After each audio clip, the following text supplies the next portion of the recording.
ದೀಪದ ಬೆಳಕಿನಂತೆ ಎಲ್ಲರ ಬದುಕು ಬೆಳಗಲಿ. ಜಿಎಸ್ ಘಟತೀವ್ರ ಮಠ ಲಕ್ಷ್ಮೇಶ್ವರದಲ್ಲಿ ದೀಪ ಜ್ಞಾನದ ಸಂಕೇತ. ದೀಪದ ಬೆಳಕಿನಂತೆ ಎಲ್ಲರ ಬಾಳು ಸದಾ ಬೆಳಗಲಿ. ಆ ಬೀರೇಶ್ವರನ ಆಶೀರ್ವಾದ ಎಲ್ಲರ ಮೇಲೆ ಸದಾ ಇರುತ್ತದೆ ಎಂದು ಮಾಜಿ ಶಾಸಕ ಜಿಎಸ್ ಘಟತೀವ್ರ ಮಠ ಹೇಳಿದ್ದಾರೆ. ಅವರು ಪಟ್ಟಣದ ಶ್ರೀ ಬೀರೇಶ್ವರ ದೇವಸ್ಥಾನದಲ್ಲಿ 12ನೇ ವರ್ಷದ ಕಾರ್ತಿಕೋತ್ಸವವನ್ನು ನೆರವೇರಿಸಿ ನಡೆದ ಪ್ರತಿಭಾ ಪುರಸ್ಕಾರ ಸನ್ಮಾನ ಕಾರ್ಯಕ್ರಮವನ್ನು ದೀಪ ಬೆಳಗಿಸುವ ಮೂಲಕ ಉದ್ಘಾಟಿಸಿ ಮಾತನಾಡಿದರು. ಅವರು ಮ್ಯಾಗೇರಿ ಓಣಿಯ ಶ್ರೀ ಬೀರೇಶ್ವರ ಕಮಿಟಿಯ ಯುವಕರು, ಓಣಿಯ ಎಲ್ಲ ಹಿರಿಯರ ಸಹಕಾರದೊಂದಿಗೆ ನಿರಂತರವಾಗಿ ಶ್ರೀ ಬೀರೇಶ್ವರ ದೇವಸ್ಥಾನದ ಕಾರ್ತಿಕೋತ್ಸವವನ್ನು ನಡೆಸಿಕೊಂಡು ಬರುವ ಮೂಲಕ ಅವರ ಈ ಕಾರ್ಯ ನಿರಂತರವಾಗಿ ಸಾಗಲಿ. ಅವರಿಗೆ ಆ ಬೀರೇಶ್ವರನ ಆಶೀರ್ವಾದ ಸದಾ ಇರುತ್ತದೆ ಎಂದರು. ಪ್ರಾಸ್ತಾವಿಕವಾಗಿ ಪುರಸಭೆಯ ಮಾಜಿ ಅಧ್ಯಕ್ಷ ವಿಜಿ ಪಡಗೇರ ಅವರು ಮಾತನಾಡಿದ್ದಾರೆ. ಶಿಕ್ಷಕರಾದ ಬಸವರಾಜ ಯರಗುಪ್ಪಿ ಅವರು ಉಪನ್ಯಾಸಕರ ನುಡಿಗಳನ್ನಾಡಿದ್ದಾರೆ. ಕಾರ್ಯಕ್ರಮದ ಸಾನ್ನಿಧ್ಯವನ್ನ ಹುಲ್ಲೂರಿ ಅಮೋಘ ಸಿದ್ದೇಶ್ವರ ಮಠದ ರಾಯಪ್ಪಯ್ಯ ಸ್ವಾಮಿಗಳು ವಹಿಸಿದ್ದರು. ನಾಗರಾಜ್ ಕೂರಿ ಅಧ್ಯಕ್ಷತೆ ವಹಿಸಿದ್ದರು. ಪಿಆರ್ ಕುಲಕರ್ಣಿ, ಶಿವಪ್ರಕಾಶ ಲಿಂಬಯ್ಯ ಸ್ವಾಮಿ ಮಠ, ಕೆಪಿಸಿಸಿ ಪ್ರಧಾನ ಕಾರ್ಯದರ್ಶಿ ಸುಜಾತ ದೊಡ್ಡಮನಿ, ಪುರಸಭೆ ಮಾಜಿ ಅಧ್ಯಕ್ಷೆ ಯಲ್ಲವ್ವ ದುರ್ಗಣ್ಣವರ್, ಸುನಿಲ್ ಮಹಾಂತ ಶೆಟ್ಟರ್, ವಿಜಯಕುಮಾರ್ ಹತ್ತಿಕಾಳ, ನಿಂಗಪ್ಪ ಬನ್ನಿ, ರಾಜು ಮಡಿವಾಳರ್, ಶೇಖಣ್ಣ ಕಾಳಿ, ಜಯಕ್ಕ ಕಳ್ಳಿ, ನೀಲಪ್ಪ ಪಡಿಗೇರ್, ಮಲ್ಲೇಶ ಗೂಜಗೋಜಿ ಸೇರಿದಂತೆ ಈ ಕಮಿಟಿಯ ಎಲ್ಲ ಸದಸ್ಯರು, ಓಣಿಯ ಎಲ್ಲ ಹಿರಿಯರು, ಯುವಕರು ಪಾಲ್ಗೊಂಡಿದ್ದರು. ನಂತರ ಜನಪದ ರಸಮಜರಿ ಡೊಳ್ಳಿನ ಪದಗಳು ನಡೆದವು. Bureau reporter Veeranna Hadapad, Prajaprabha TV, Lakshmeshwar.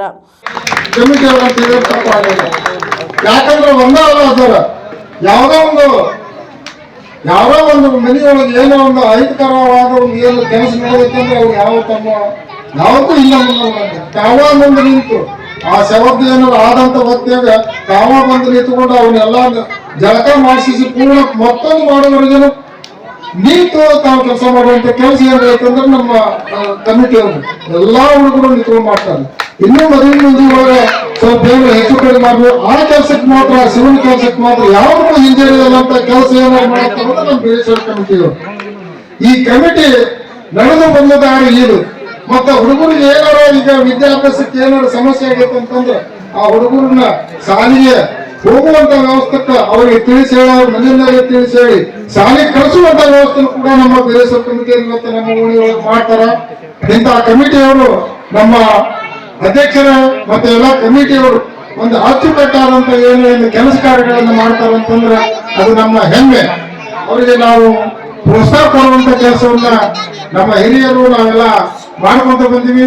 ಆದ್ರೆ ಅವರು ಯಾವುದೇ ಒಂದು ಕರೆನಾದಂತ ಬೇರೆ ವಿಚಾರಕ್ಕೆ ಹೋಗೋದಿಲ್ಲ. ಸಮಾಜದ ಏನ್ ಸೇವೆ ಐತಿ, ಸಮಾಜದ ಕೆಲಸ ಏನೈತಿ, ಆಮೇಲೆ ಬೀರೇಶ್ವರ ಗುಡಿ ಪ್ರತಿ ತಿಂಗಳನ್ನು ಕೂಡ ಅದನ್ನ ಹುಣ್ಣಿಮೆ ಕಾರ್ಯಕ್ರಮ ಮಾಡ್ತಿದ್ವಿ.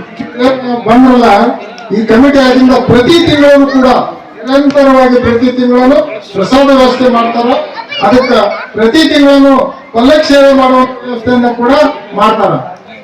ಅದ್ರ ಜೊತೆಗೆ ನಮ್ಮ ಎರಡು ಹಬ್ಬ ಯುಗಾದಿ ಮತ್ತು ಮಾನವಿ ಒಳಗ ಈಗ ಕೆಲವೊಂದು ಟೈಮ್ನಾಗ ಹಚ್ಚುವಂತಹ ಸಂದರ್ಭದಲ್ಲಿ ಈ ಮಂತ್ರವನ್ನ ಹೇಳಿ ಅಲ್ಲಿ ಶತ್ರು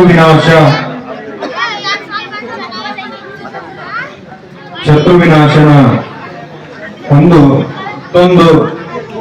ಅಲ್ಲಿ ದೀಪ ಒಂದು ನಮಸ್ಕೃತಿ ಅಂತಂದು ಅನ್ಕೊಂಡು ಈ ಕಾರ್ತಿಕೋತ್ಸವದ ಸಂದರ್ಭದಲ್ಲಿ ಎಲ್ಲ ಆರೋಗ್ಯವೂ ಆಗಿರ್ಬೋದು, ನಮ್ಮ ಒಂದು ದೈಹಿಕ ಪರಿಶ್ರಮ ಆಗಿರ್ಬೋದು, ಪ್ರತಿದಿನ ನಾವು ದೀಪವನ್ನು ಹಚ್ತಾ ಇರ್ತೇವೆ. ಕಾರ್ತಿಕ ಒಂದು ಅಮಾವಾಸ್ಯೆಯಲ್ಲಿ ದೀಪ ಯಾಕೆ ಹಚ್ಚಬೇಕು ಅನ್ನೋದನ್ನ ನಾವು ಮನಗಂಡಂತೆ ಬೆಳಗ್ಗೆ ಸೂರ್ಯ ಇರ್ತಾನ ಹಗಲತ್ತು, ರಾತ್ರಿ ಆದ್ರೆ ನಮ್ಮ ದೀಪಗಳು ಬೆಳಕನ್ನು ಇರ್ತಾವೆ.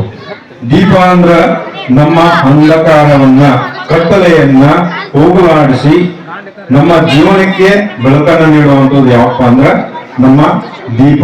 ಈ ಕಾರ್ತಿಕೋತ್ಸವ, ಈ ದೀಪದ ಸಂದರ್ಭದಲ್ಲಿ ನಾವು ನಮ್ಮ ಮನಸ್ಸಿನ ಕತ್ತಲೆಯನ್ನ ಹೋಗಲಾಡಿಸ್ಬೇಕು. ಅಂದಾಗ ಮಾತ್ರ ನಾವು ನಮ್ಮ ಜೀವನದಲ್ಲಿ ಮುಂದೆ ಬರಲು ಸಾಧ್ಯ ಆಗ್ತದೆ. ಹೇಳ್ತಾ ಇರ್ತಾರ.